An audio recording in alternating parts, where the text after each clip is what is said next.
يا الله يا كريم يا عظيم يا غفور يا شكور يا ودود.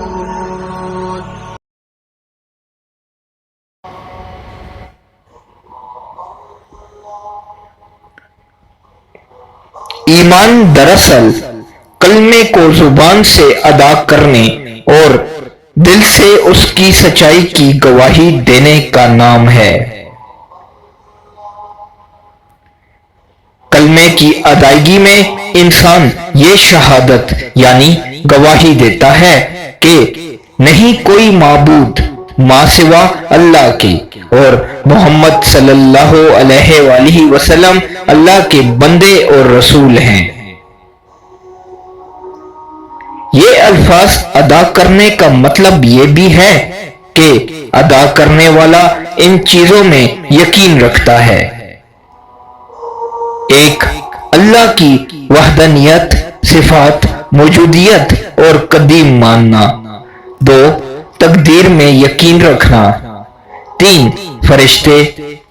چار رسولوں میں یقین رکھنا اور پانچ الہامی کتب میں یقین رکھنا۔ ایمان دراصل عبادت اور صحیح رخ پر زندگی استوار کرنے کا نام ہے۔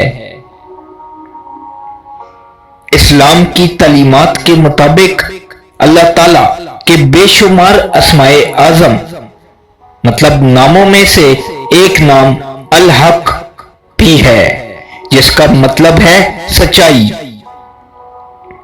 اور دین کو سمجھ کر، اسماء الحسنی کو جان کر مسلمان مرد و عورت اس حق کو حاصل کرتے ہیں۔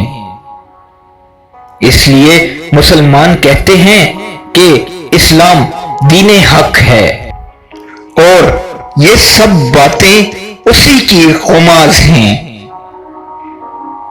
یہ کسی اندھی پیروی میں نہیں آتی۔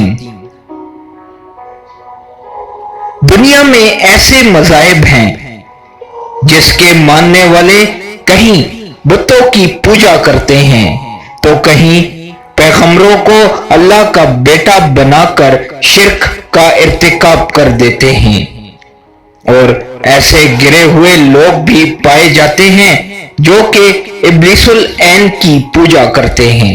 یعنی مقصد یہ ہے کہ کوئی بھی کسی بھی چیز میں ایمان رکھ سکتا ہے، لیکن اگر سچائی کی کسوٹی پر پرکھنا ہے تو اس کے لیے ثبوت کی ضرورت ہوتی ہے۔